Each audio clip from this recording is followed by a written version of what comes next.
นางไอ่สั่งยิงกระรอกขาวเพียงเพราะจับมันมาเลี้ยงไม่ได้ก่อนตายมันกลับอธิษฐานให้เนื้อของตัวเองเพิ่มเป็น 8,000 เกวียนชาวเมืองต่างนำเนื้อไปทำอาหารโดยไม่รู้ว่ากำลังกินโอรสของพญานาคและชายคนแรกที่รู้ความจริงก็มาถึงหลังคนทั้งเมืองกินมันลงไปแล้วบนต้นมะเดื่อกระรอกดอนยังเกาะนิ่งอยู่เหนือศีรษะของทุกคนกระดิ่งทองที่คอของมันสั่นเบาๆตามแรงลมหัวหน้าพรานยกหน้าไม้ขึ้นตามคำสั่งของนางไอ่เขารู้ว่าสัตว์ตัวนี้ผิดธรรมชาติแต่คำสั่งจากพระธิดาไม่เปิดโอกาสให้เขาปฏิเสธขอพระธิดาทรงยืนยันอีกครั้งจับเป็นไม่ได้ก็จงยิงมันลงมานิ้วของพรานกดลงบนไก่หน้าไม้ลูกดอกอาบยาพิษพุ่งขึ้นไปปักใต้หัวไหล่ของกระรอกดอนร่างสีขาวกระตุกแรงจนกระดิ่งทองดังลั่นเสียงนั้นทำให้นางไอ่ชะงักเหมือนเพิ่งเข้าใจคำสั่งของตนกระรอกพยายามกระโดดหนีแต่ขาหน้ากลับไม่มีแรงยึดกิ่งไม้หยดเลือดสีแดงไหลผ่านขนสีขาวลงสู่พื้นพระธิดาให้พานหยุดเถิดเพคะ ลูกดอกถูกตัวมันไปแล้วพิษจากลูกดอกเริ่มแล่นสู่ร่างของท้าวพังคีภาพหญิงสาวจากอดีตชาติปรากฏขึ้นในความคิดนางยืนร้องไห้อยู่ใต้ต้นมะเดื่อส่วนสามีผู้ใจดำกำลังทอดทิ้งให้นางอดอยากอยู่ลำพังพังคีไม่เข้าใจภาพนั้นแต่เขารู้ว่าตนคงกลับเมืองบาดาลไม่ได้แล้วบริวารนาคที่ซ่อนอยู่ใกล้ลำธารเห็นเหตุการณ์ทั้งหมดพังคีรวบรวมแรงเฮือกสุดท้ายส่งถ้อยคำไปถึงบริวารกลับไปบอกเสด็จพ่อว่าข้ากลับไม่ได้แล้วพังคีมองลงไปเห็นนางไอ่ยืนอยู่ใต้ต้นมะเดื่อความหลงไหลของเขาเปลี่ยนเป็นความน้อยใจในวาระสุดท้ายขอให้เนื้อข้าหอมจนคนทั้งเมืองอยากกินขอให้มากถึง 8,000 เกวียนคำอธิษฐานสิ้นสุดพร้อมลมหายใจของโอรสนาคร่างกระรอกหลุดจากกิ่งไม้ร่างสีขาวตกลงต่อหน้าทุกคนกระดิ่งทองกลิ้งมาหยุดแทบเท้าของนางไอ่หัวหน้าพรานเข้าไปตรวจร่างกระรอกอย่างระมัดระวังเขาพบว่าหัวใจของมันหยุดเต้นแล้วนางไอ่มองร่างที่นอนนิ่งโดยไม่กล้าสบตาใครสิ่งที่นางอยากได้มาเลี้ยงกลับตายเพราะคำพูดของนางเองนำมันออกไปอย่าให้ผู้คนมุงดูนายพรานยกร่างกระรอกขึ้นบนแคร่ไม้ทันใดนั้นลำตัวของมันกลับหนักขึ้นอย่างผิดปกติจากสัตว์ที่คนเดียวควรยกได้กลับต้องใช้ชาย4 คนช่วยกันแบกเมื่อถึงลานชำแหละร่างกระรอกก็ขยายใหญ่อีกครั้งหัวหน้าพรานตัดเนื้อส่วนหนึ่งออกมาตรวจดูแต่บริเวณเดิมกลับเต็มขึ้นเหมือนไม่เคยถูกตัดพรานอีกคนลองตัดชิ้นที่2ผลที่เกิดขึ้นก็ไม่ต่างกัน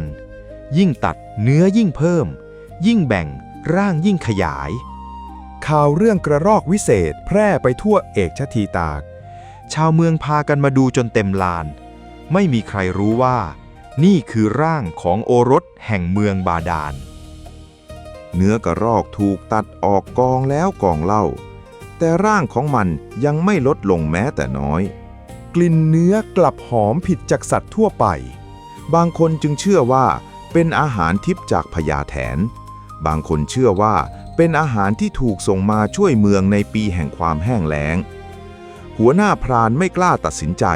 เขาจึงนำเรื่องไปกราบทูลพระยาขอมพระองค์เสด็จมาทอดพระเนตรด้วยตนเองผู้ใดรู้หรือไม่ว่ามันมาจากที่ใดไม่มีผู้ใดทราบพะยะค่ะอย่าบังคับผู้ใดกินและอย่าให้เกิดการแย่งชิงพระยาขอมไม่ได้สั่งให้ประชาชนกินเนื้อแต่เพื่อให้ราษฎรคลายความกลัวพระองค์ทรงรับเนื้อส่วนหนึ่งทรงเข้าครัวหลวงพระองค์เสวยเนื้อที่ปรุงแล้วต่อหน้าผู้คนเมื่อเห็นว่ากษัตริย์ยังเสวยได้ชาวเมืองก็เริ่มนำเนื้อกลับบ้านแต่ละครอบครัวรับไปเพียงส่วนหนึ่งทว่าเนื้อที่เหลือกลับไม่ลดน้อยลงไม่นานหม้อแกงก็ถูกตั้งขึ้นตามลานบ้านทั่วเมือง บางบ้านต้มเนื้อกับผักป่า บางบ้านย่างแบ่งให้เด็กและคนชรา ผู้คนคิดว่าตนได้รับอาหารในวันที่บ้านเมืองกำลังขาดแคลน ไม่มีใครรู้ว่าทุกคำที่กินกำลังผูกชีวิตเข้ากับความตายของพังคี นอกกำแพงด้านตะวันตกมีกลุ่มหญิงแม่ไม้อาศัยอยู่บนพื้นที่ดอน พวกนางมารอรับเนื้อเช่นเดียวกับชาวเมืองคนอื่น แต่ผู้แจกกลับบอกว่าส่วนของคุ้มแม่ไม้หมดแล้ว ความจริงคือคนบางกลุ่มไม่ต้องการแบ่งอาหารให้หญิงที่ตนรังเกียจ หญิงแม่ไม้คนหนึ่งจูงลูกกลับบ้านด้วยความผิดหวัง เด็กชายมองควันจากหม้อแกงในเมืองด้วยความหิว แม่ เหตุใดพวกเราไม่ได้กินเหมือนคนอื่น บางครั้งของที่ไม่ได้อาจช่วยชีวิตเราไว้ นางพูดเพียงเพื่อปลอบลูก นางยังไม่รู้ว่าถ้อยคำนั้นกำลังจะกลายเป็นความจริง หัวหน้าแม่ครัวนำเนื้อกระรอกไปปรุงเป็นอาหาร นางไอ่ยังนั่งมองกระดิ่งทองที่เก็บมาจากใต้ต้นมะเดื่อ ทุกครั้งที่กระดิ่งขยับ นางจะนึกถึงเสียงตอนลูกดอกปักร่างกระรอก หัวหน้าแม่ครัวยกสำรับเข้ามาวางตรงหน้า เนื้อกระรอกอ่อน และหอมกว่าสัตว์ทุกชนิดเพคะ พระธิดาอย่าเสวยเลยเพคะ หากคนทั้งเมืองกิน เหตุใดข้าจึงต้องกลัว นางไอ่พูดเหมือนต้องการยืนยันว่ากระรอกเป็นเพียงสัตว์ธรรมดา หากยอมรับว่าเนื้อนี้ผิดปกติ นางก็ต้องยอมรับว่าตนตัดสินใจผิด นางจึงตักเนื้อขึ้นมากิน1 คำ ทันทีที่กลืนกระดิ่งทองบนโต๊ะก็ดังขึ้นเอง นางไอ่หันไปมองด้วยความหวาดหวั่น แต่ไม่มีผู้ใดกล้าพูดถึงสิ่งที่เพิ่งเกิดขึ้น ในช่วงเย็นท้าวผาแดงขี่ม้าบักสามกลับมาถึงเอกชทีตา เขาตั้งใจเข้าเฝ้าพระยาขอมอีกครั้ง ครั้งนี้เขาจะไม่ยอมให้บั้งไฟตัดสินความรักของตน ระหว่างผ่านประตูเมือง เขาเห็นทุกบ้านกำลังปรุงเนื้อชนิดเดียวกัน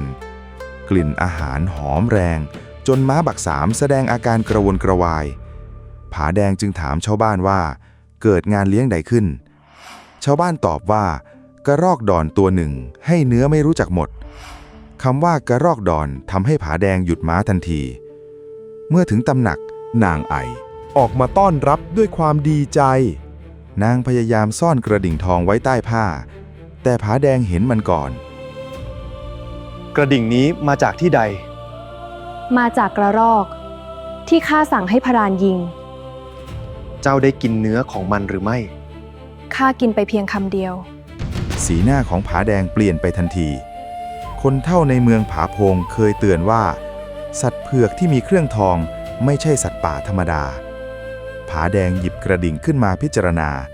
ด้านในมีลายเกร็ดนาคล้อมตราของราชวงศ์บาดาล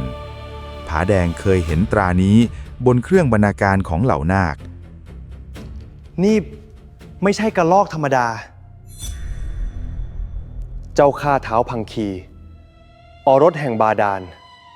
นางไอ่ปฏิเสธทันทีว่าเรื่องนั้นเป็นไปไม่ได้ หัวหน้าพรานจึงถูกเรียกเข้ามาเล่าเหตุการณ์ทั้งหมด เขาบอกว่าร่างกระรอกหนักขึ้นหลังสิ้นใจ เขาบอกว่ายิ่งตัดเนื้อออกเนื้อยิ่งเพิ่มขึ้น เขาบอกว่าชาวเมืองกินเนื้อนั้นไปเกือบทุกครอบครัวแล้ว ผาแดงหันไปมองควันเหนือหลังคาทั้งเมือง เขารู้ว่าไม่มีทางเรียกเนื้อทุกคำกลับคืนมาได้ ให้คนดับเตา และทิ้งเนื้อที่ยังเหลือทั้งหมด เจ้ากำลังทำให้ราษฎรแตกตื่น ถ้าเราไม่เตือนพรุ่งนี้อาจไม่มีราษฎรให้ปกครอง พระยาขอมยังไม่เชื่อเรื่องเมืองบาดาลทั้งหมด แต่ความผิดปกติของเนื้อทำให้พระองค์ไม่กล้าเสี่ยง พระองค์จึงสั่งให้หยุดแจกเนื้อที่เหลือทั้งหมดต้องนำไปฝังนอกเมืองคำสั่งถูกส่งออกไปในยามที่คนส่วนใหญ่กินเสร็จแล้ว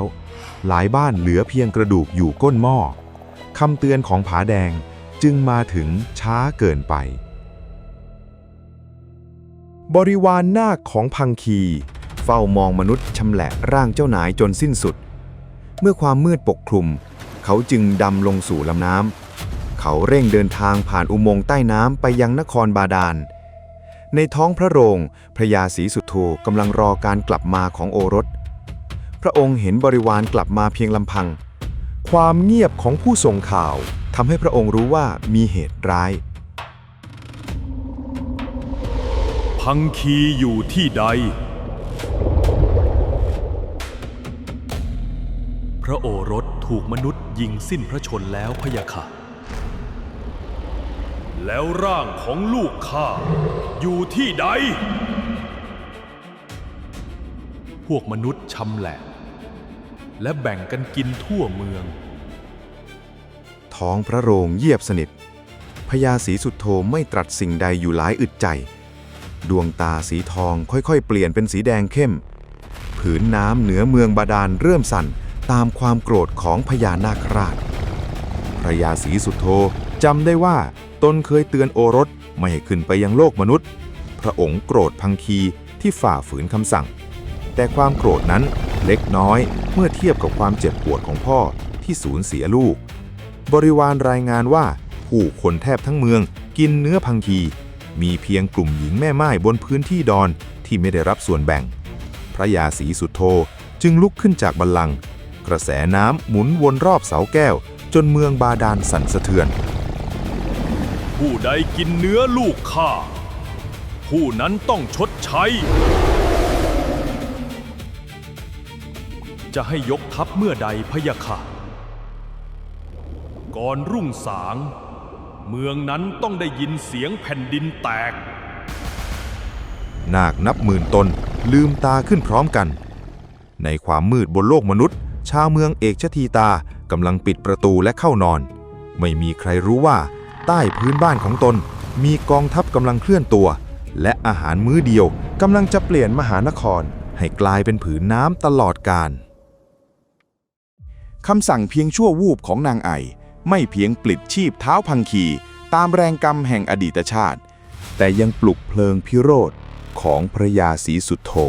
ผู้สูญเสียแก้วตาดวงใจให้ลุกโชนทะลุขีดสุดเมื่อน้ำตาของผู้เป็นพ่อแปลเปลี่ยนเป็นความอาฆาตกองทัพนาคนับหมื่นจึงเคลื่อนตัวขึ้นมาหมายบทขยี้แผ่นดินทั้งหมดมหานครที่กำลังหลับไหลจะมีโอกาสตื่นขึ้นมาพบแสงตะวันหรือจะถูกกระชากลงสู่พื้นน้ำตลอดกาลฝากกดไลค์กดแชร์และกดติดตามเอาไว้เพื่อไม่พลาดวินาทีหนีตายเมื่อความมักง่ายจากอาหารเพียงมื้อเดียวกำลังจะดึงคนทั้งนครให้จมดิ่งสู่บาดาลชั่วกับชั่วกัน